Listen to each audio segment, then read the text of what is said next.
Lagi saya sangat bersyukur dan terima kasih kepada Tuhan karena sekali lagi diberikan kepercayaan membawa firman Tuhan, walaupun pada hakikatnya bahwa saya adalah tidak punya apa-apa ya, selain kasih dan anugerah Tuhan lah pengharapan. Baik, jadi rasanya belum sempat tidak terlewat untuk saya mengucapkan selamat hari Ibu kepada semua ibu-ibu di Colombia yang mana telah merayakan semalam. Dan secara pribadi saya juga sangat diberkati lewat kesatuan ibu-ibu. Apakah lagi kesatuan yang ditunjukkan oleh bapak-bapak di dalam menggembleng tenaga. Dan saya rindu agar situasi seperti ini dapat kita teruskan, dapat kita kekalkan. Okay. Dan saya percaya bahwa kalau ini dikekalkan, kita dapat menunjukkan sesuatu yang terbaik untuk anak-anak kita. Okay, baik, sekian dulu. Mari kita dalam firman Tuhan. Tanpa kita mau memasang, mari kita melihat membuka Alkitab kita di dalam Kejadian 37.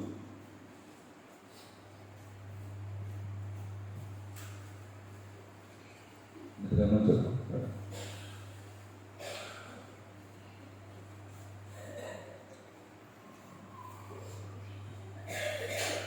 Oke, dalam Kejadian, jangan katakan itu. Kejadian 37 ayat 23 sehingga ayat yang ke-24.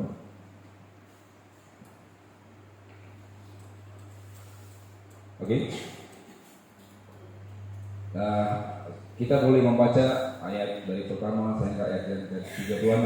Namun pada pagi hari ini saya akan bawa ayat yang ke-23 dan 24. Oke, tidak akan bantu saya. Baik, mari kita, kalau saudara-saudari sudah menemuinya, mari kita membaca bersama-sama. Oke. Sedia? Dalam ayat yang ke-23. 1, 2, 3. Baru saja Yusuf sampai kepada saudara-saudaranya, mereka pun menanggalkan jubah Yusuf, jubah maha indah yang dipakainya itu. 24. Dan mereka membawa dia dan melemparkan dia ke dalam sumur. Sumur itu kosong, tidak berair. Saya ulangi, baru saja Yusuf sampai kepada saudara-saudaranya, mereka pun menanggalkan jubah Yusuf, jubah maha indah yang dipakainya itu, dan mereka membawa dia dan melemparkan dia ke dalam sumur itu kosong dan tidak berair. Terima kasih. Nah, saudaraku dalam Tuhan Yesus Kristus, sebagai tema untuk kita belajar bersama-sama pada pagi hari ini, saya membawa satu tema yang cukup sederhana.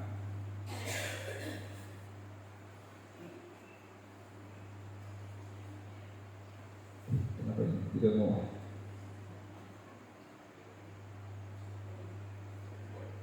Katakan dia. Sorry.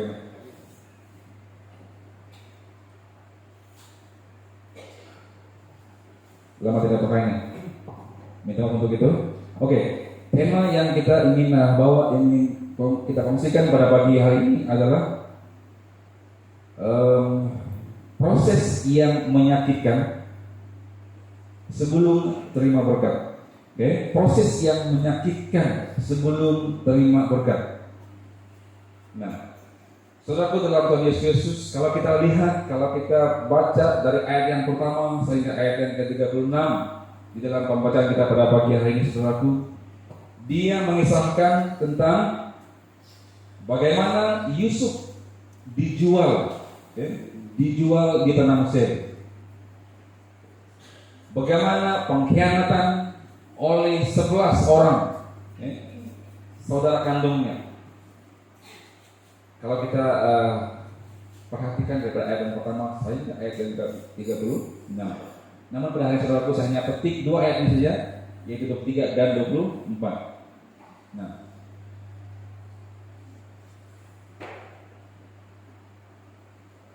Jemaat Tuhan sekalian, mari kita perhatikan makna nama Yusuf ini. Rupanya nama ini ada makna yang tersendiri. Nah, kata Yusuf, saudaraku, adalah berasal daripada bahasa Ibrani. Bahasa Ibrani yaitu Yahosef, yang membawa maksud Allah menambahkan.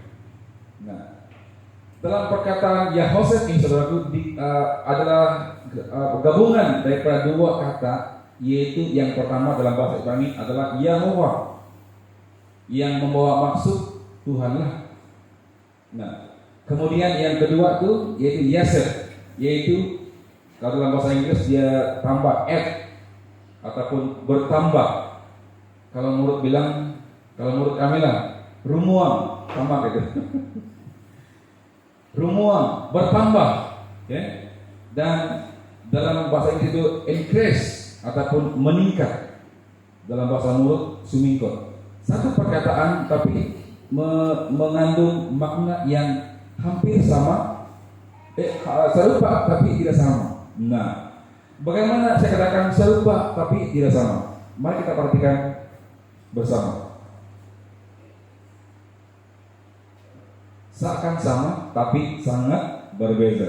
Bagaimana dia berbeda? Nah, saya jelaskan dulu bertambahnya. Perkataan pertama, Yasser ini rumuang, kalau menurut rumuang. Satu tambah satu, jawabannya adalah berapa, anak-anak?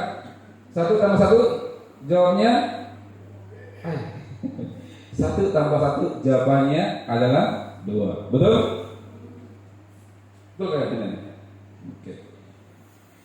Ini maksudnya dia bertambah. Satu tambah satu, dia akan menjadi 2. Maksudnya dia bertambah. Nah, bagaimana pula dengan perkataan meningkat nih, ataupun sumingkot ini? Kita perhatikan. Satu tambah satu, dia akan menjadi 2 pula. Nah, satu tambah satu, dia akan jawabannya sama juga dengan 2. Di atas pun 2, di bawah ini pun 2. Apa yang membedakan? Dia seakan sama, tetapi dia sebenarnya sangat berbeda.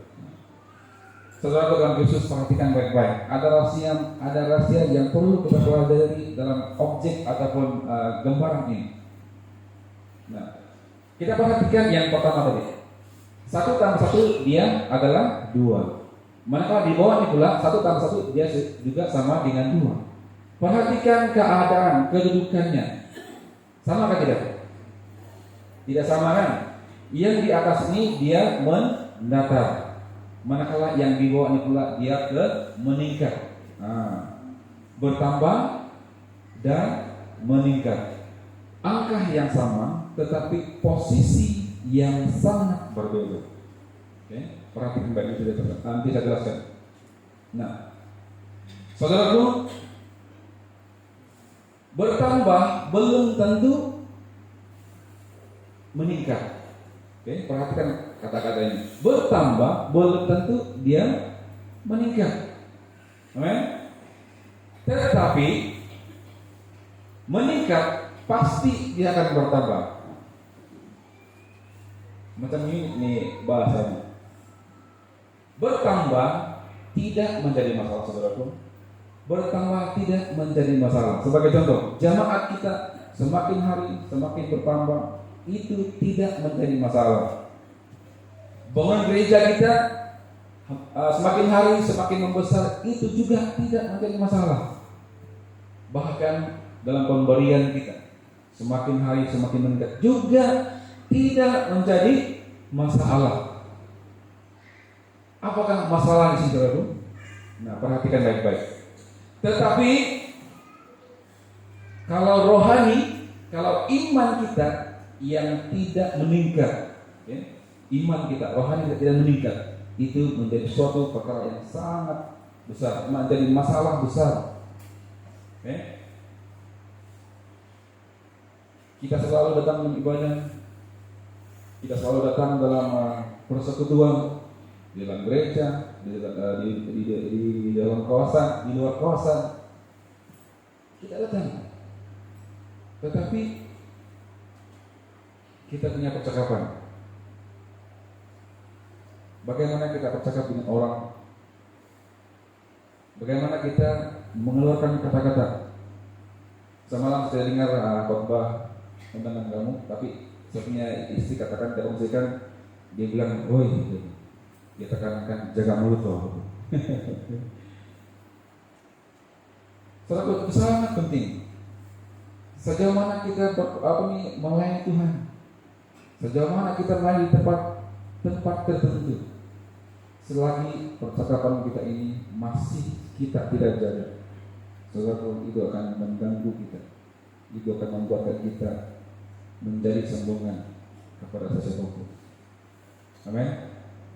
Sikap kita, bagaimana sikap kita, bagaimana kita menyembah Tuhan, bagaimana kita memuji Tuhan. Memuji Tuhan bukan sekadar berdoa teriak-teriak, bukan sekedar melompat-lompat dalam puji-pujian. Walaupun kau melompat-lompat itu bukan jadi masalah, tidak menjadi masalah. Kau teriak untuk berdoa itu juga tidak menjadi masalah. Bagaimana sikap kita, penyembahan hati kita kepada Tuhan? Adakah kita benar-benar meletakkan sikap ataupun posisi sikap kita yang sebenar-benarnya di saat kita menyembah Tuhan, bahkan menghidupi kehidupan kita sebagai orang Kristen yang percaya dengan Tuhan?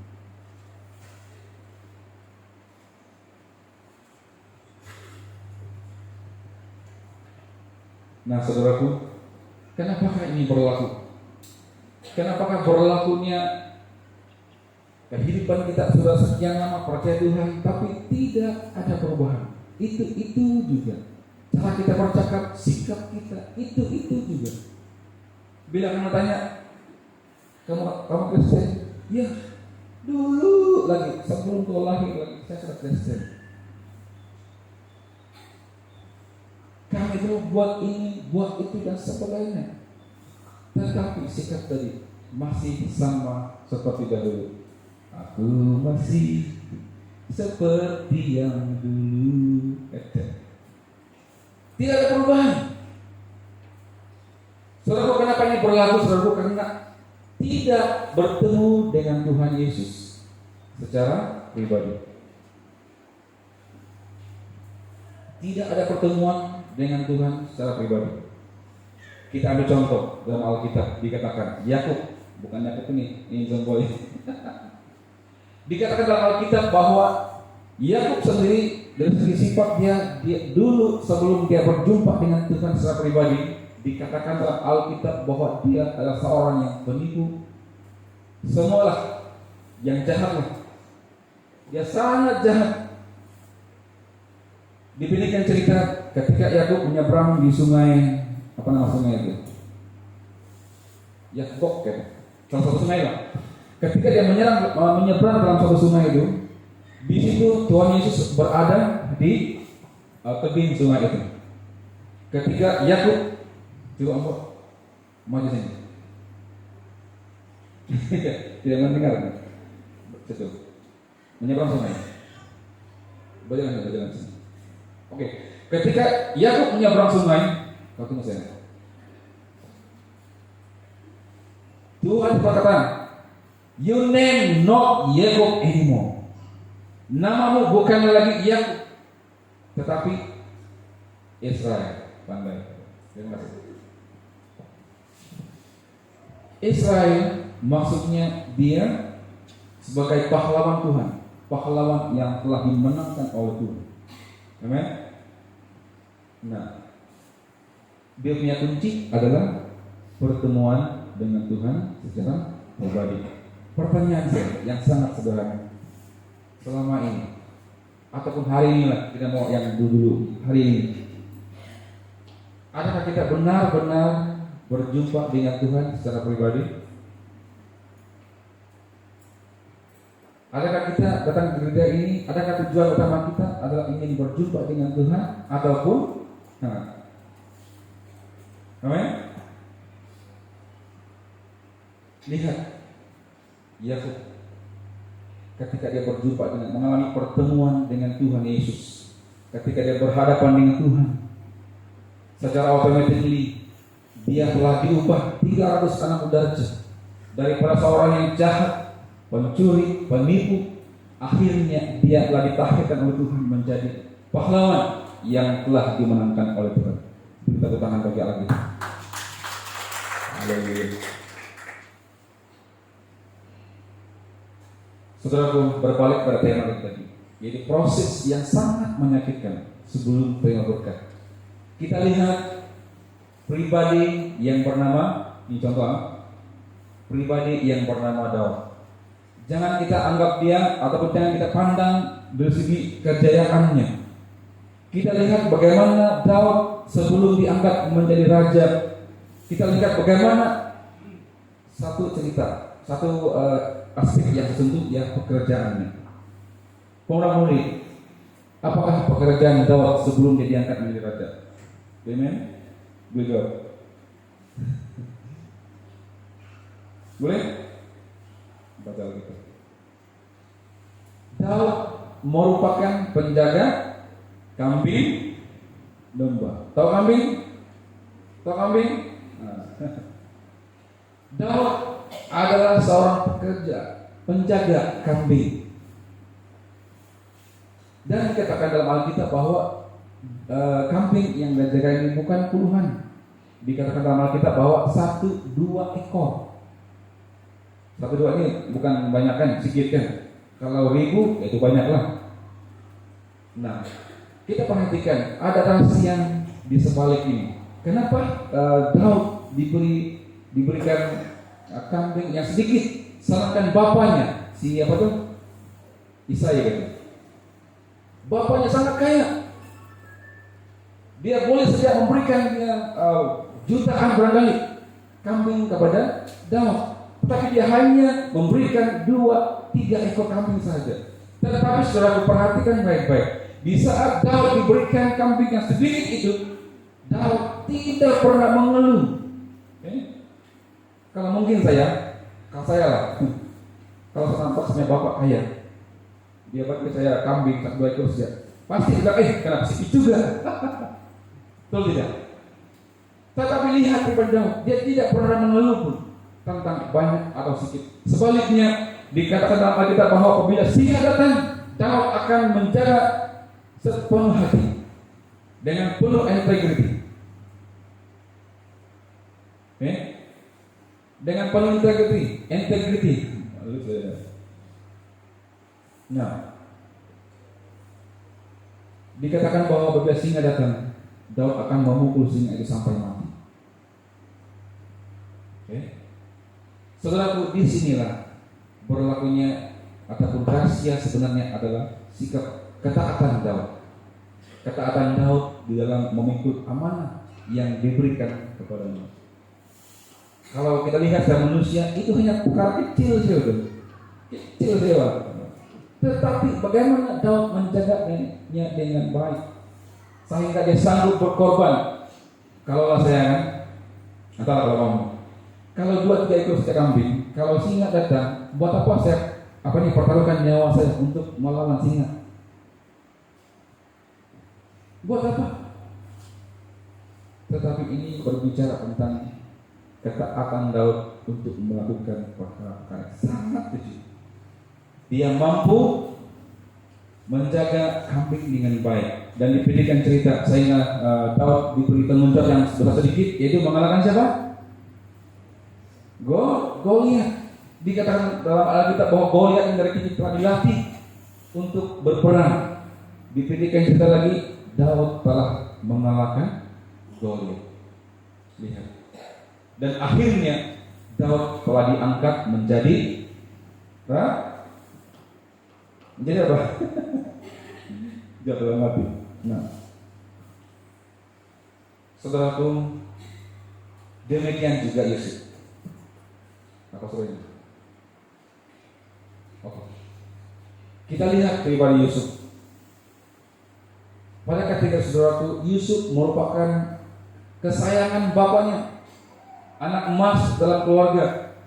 Malahan diberikan dia jubah yang sangat mahal. Semuanya mahal. Tetapi Tuhan tidak suka. Tuhan tidak suka Yusuf menjadi kesayangan kepada bapaknya. Tuhan Yesus mau Yusuf menjadi kesayangan Bapa kita di surga, sehingga Yusuf diproses. Dia telah diproses oleh Tuhan. Lihat yang pertama, dikatakan dalam ayat yang keberapa itu? 24. 23. Dikatakan bahwa ditanggalkan jubahnya. Saudaraku, saya berani di sini, saya selanjang dari. Ditanggalkan jubahnya, pakaian ditanggalkan, saudaraku. Ini berbicara tentang kita imagine, kalau tidak pakaian, kita malu, kan? Malu atau tidak? Hanya orang yang saja yang tidak malu. Kalau kita orang yang normal, saudaraku, kalau kita ditelanjangi, pakaian tidak dibuka, saya pasti kita akan malu. Yang kedua, Yusuf diproses, yaitu dibuang ke dalam sumur yang kosong. Pergi ini kan, kalau bahasa kita pergi, yang kosong, yang tidak ada air, dia dibuang. Lebih lihat,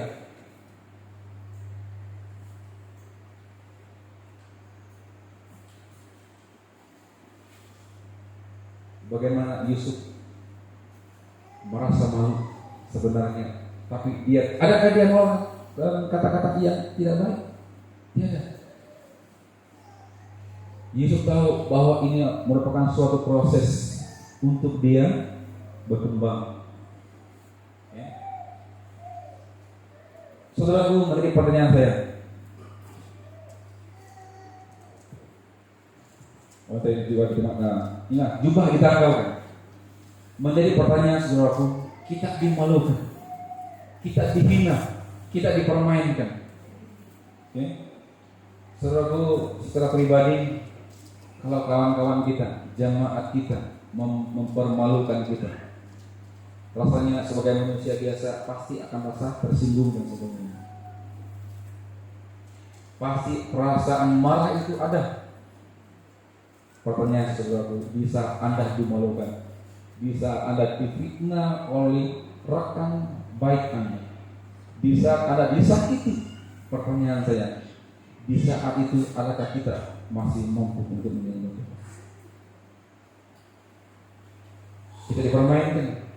Saya percaya kita mempunyai pengalaman pribadi yang masing-masing.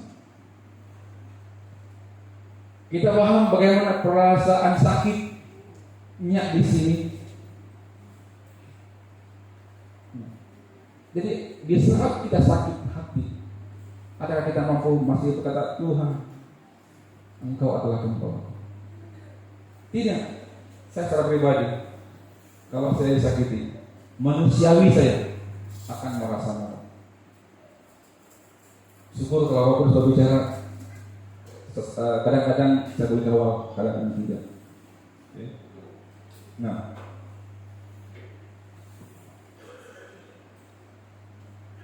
sumur yang kosong. Bagaimana Yusuf diproses oleh Tuhan sehingga dia dibuang di sumur yang kosong yang tidak ada air. Dan dikatakan dalam kita bahwa Yusuf tidak ada mengalami luka-luka, kecederaan. Nah, saudaraku, pertanyaan saya, kita tidak ada keuangan, kita miskin, contoh, tidak ada pendidikan, tidak ada pangkat pun, tidak ada pakaian, ataupun bahasa lain mudah, dapur kita kosong. Saudaraku, apabila kita menghadapi sama seperti ini, adakah kita masih lagi mengangkat memuji Tuhan dalam melayani Tuhan? Secara pribadi saya pernah alami, bukan jangan hari ini, tengok saya 10 tahun, 20 tahun yang lalu di bangku sekolah. Masa itu tidak ada listrik, tidak ada kereta, telepon, jam, langsung tidak ada.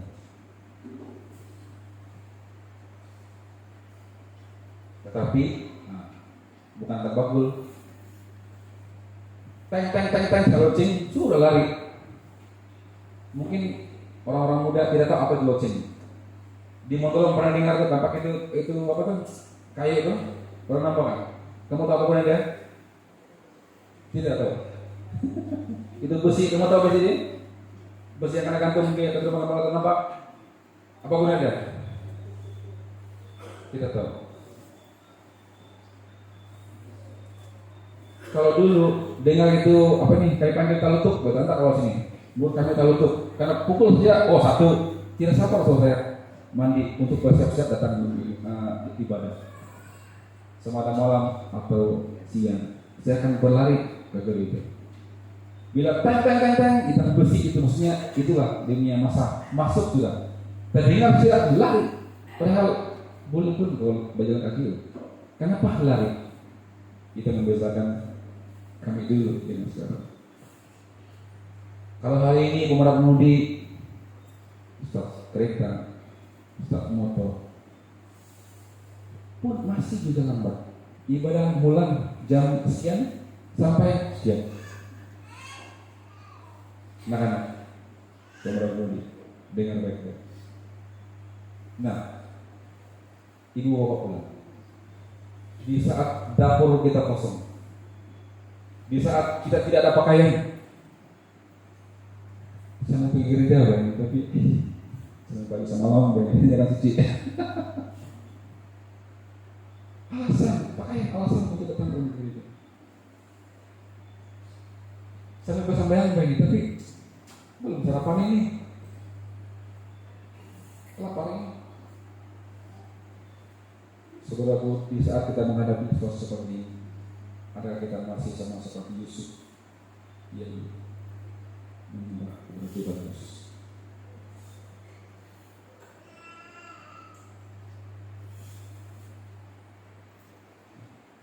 Masih sanggupkah kita melayani di saat kita menghadapi cabaran-cabaran yang seperti ini?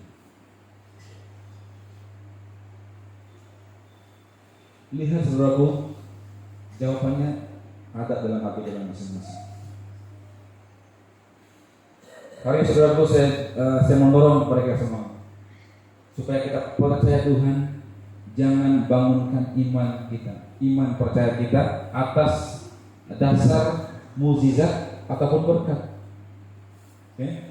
Jangan bangun kekristenanmu setelah engkau menerima mukjizat daripada Tuhan ataupun menerima berkat-berkat daripada Tuhan baru engkau percaya kepada Tuhan. Tidak ada berkat, tidak ada mukjizat, macam lama secara kalau dulu. Saudara, kita lihat cerita dalam Alkitab. Ada beberapa cerita dalam Alkitab yang sama-sama. Yang pertama sekali, perhatikan 5.000 orang. Mereka makan berapa itu? Coba mulai, coba berjawab. 5.000 orang itu makan apa? Roti? Yes. Roti berapa? Berapa? 5. Ikan berapa? 2. Oke. Perhatikan baik-baik saudara. 5.000 orang makan roti dan juga ikan itu. Mereka melihat mukjizat dan berkat yang Tuhan menyatakan kepada mereka face to face, di hadapan mereka. Tetapi perhatikan baik saudara, di saat Tuhan Yesus tergantung dari kayu salib, di manakah 5.000 ini? Ketika Lazarus yang mati sekalipun telah dibangkitkan oleh Tuhan, yang mati telah dibangkitkan oleh Tuhan, yang kita boleh katakan bahwa Lazarus menghadapi ataupun melihat mukjizat dan berkat Tuhan. Tapi lihat, ketika Tuhan Yesus tergantung di kayu salib, Lazarus juga tidak ada. Bartimeus, seorang yang buta, disembuhkan oleh Tuhan. Sama juga ceritanya. Di saat Tuhan Yesus bergantung di kayu salib, bed premis juga tidak ada. Apalagi 10 kusta. Nah, yang sembuh daripada kusta itu ada 10 orang yang sembuh juga sama, tidak datang melihat Tuhan Yesus bergantung di kayu salib. Tapi lihat saudara, siapa yang datang? Siapa yang datang? Pribadi yang datang melihat Tuhan Yesus di saat Tuhan Yesus bergantung di kayu salib. Dikatakan dalam Alkitab bahwa Maria Magdalena, seorang bekas pelacur, yang datang melihat, memberikan apa yang kalau kita sekarang ini memberikan penghormatan terakhir kepada Tuhan. Di mana yang lain? 5.000 Lazarus, Bartimeus, orang yang sembuh daripada kusta itu. Di mana mereka? Tidak ada. Yang datang adalah Maria Magdalena, seorang, kalau macam hari ini kita anggap dia sebagai sampah masyarakat, orang tidak berguna kalau kita lihat secara manusia. Tetapi lihat dalaman, saudara. Tuhan Yesus tidak melihat latar belakang. Apapun yang kau lakukan sebelum ini, hari ini, Tuhan Yesus tidak melihat engkau masa lalumu. Dia mau engkau diubah oleh Tuhan. Nah, saudaraku, kalau kita hari ini, saat ini, ketika ini kita mengadakan pertemuan secara pribadi dengan Tuhan, saya yakin dan percaya bahwa hidupmu akan berubah. Maka itu saudaraku, datang dalam ibadah. Saya dalam kepala otak kita, kepala otak enggak, kepala kita, bahwa kita ingin menyembah Tuhan. Kalau kita datang dalam ibadah, kita sampai di sini dan bila puji-pujian dimulakan, kita tidak rasa apa-apa, kosong. Nyanyi pun itu tidak ada di sini. Mulut tapi di sini kosong. Saudaraku, itu menunjukkan bahwa iman kita, rohani kita tidak meningkat. Dia bertambah fisikal, tapi dia tidak meningkat ke atas. Yang kita mau bukan bertambah ke tinggi, membesar. Walaupun tidak salah, tapi kita perlu iman rohani kita ini meningkat ke atas. Itu yang kita mau. Nah, apabila puji-pujian, penyembahan enggak apa-apa, dia akan tengok di pemimpin itu. Dia hebat kan pemimpinnya, oke kan pemimpinnya. Dia akan nilai duniawi. Dia tidak persiapkan dirinya untuk menyembah raja di atas segala raja. Saudaraku, dalam puji-pujian, pujian itu sederhana kan, sumbang kan. Kalau sikap hati kita berada di posisi yang betul, kita tidak akan terganggu. Musik sumbang kah, penyanyi kah, salah lirik kah, kita tidak akan terganggu. Amin. Kita akan fokus pada jiwa kita masing-masing, bukan lihat kiri kanan. Cerita puji-pujian sebenarnya tidak ada kaitannya dengan memuji angkat tangan, melompat-lompat. Tidak kaitan sebenarnya. Tetapi kamu akan paham ini, kalau angkat tangan menyembah Tuhan tidak menjadi kesalahan. Kalau melompat-lompat tidak menjadi masalah. Yang penting get fit lah, jangan lompat-lompat, telangkap sendiri pecah, nah itu masalah lah. Tapi kalau mau lompat-lompat di hadapan ini, kalau sikap hatimu benar-benar berada di posisi yang betul, itu tidak menjadi masalah. Musik sumbang, kau tidak akan terganggu. Pemimpin pujian sumbang, kau tidak akan terganggu. Karena apa? Penyembahan kita ini, kita masing-masing menaikkan kepada Tuhan. Dan Tuhan Yesus melihat di dalam, bukan di luar. Tapi kalau sikapmu, posisi hatimu benar, engkau perlu menyembah Tuhan, itu tidak menjadi masalah. Amin. Mulai hari ini, saudara, mari kita persiapkan hati kita. Mari kita letakkan hati kita di posisi yang betul untuk kita menyembah Tuhan. Siapkan dari rumah, supaya saudaraku, tanda-tanda kalau hati kita benar-benar berada di tempat yang betul. Kita masuk ke gereja ini saja, kita akan merasa hadirat Tuhan. Amen. Kita akan merasa sesuatu.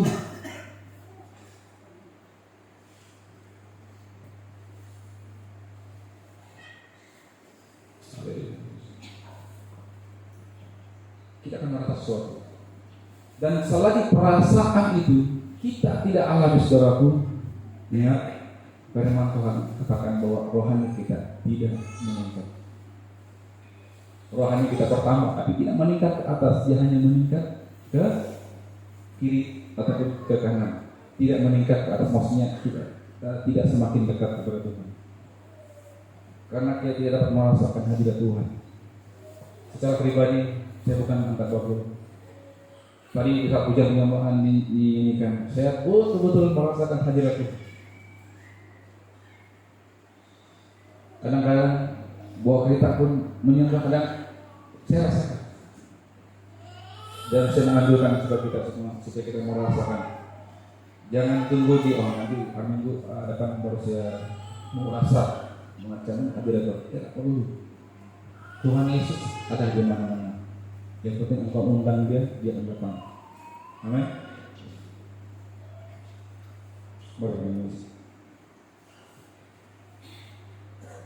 Mari jemaat Tuhan. Saya tidak merasakan, saya tidak menahan hadirat Tuhan pada tempat ini. Dengan iman saudara tutup mata, mari kita merasakan hadirat Tuhan saat ini.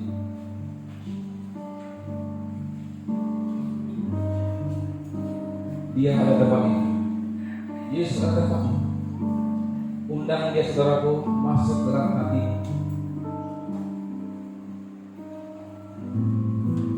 Pakailah jubah penyembahan dengan penuh kerendahan hati.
itu hamba-Mu tidak mampu menjelaskan sebaik mungkinnya Tuhan, tapi hamba-Mu dengan kuasa Roh Kudus yang akan membisikkan ke setiap hati kami, memberikan pemahaman yang baik ya Tuhan, supaya benih firman Tuhan yang hamba tabur kepada Mu tidak akan sia-sia Tuhan, biar benih dalam hati kami untuk menguatkan percaya kepada Engkau. Terima kasih Tuhan, terima kasih Bapa, di dalam nama Yesus dan sudah berdoa terus. Amin. Tepuk tangan bagi kita. Haleluya. Diserahkan kepada Saudara Suci.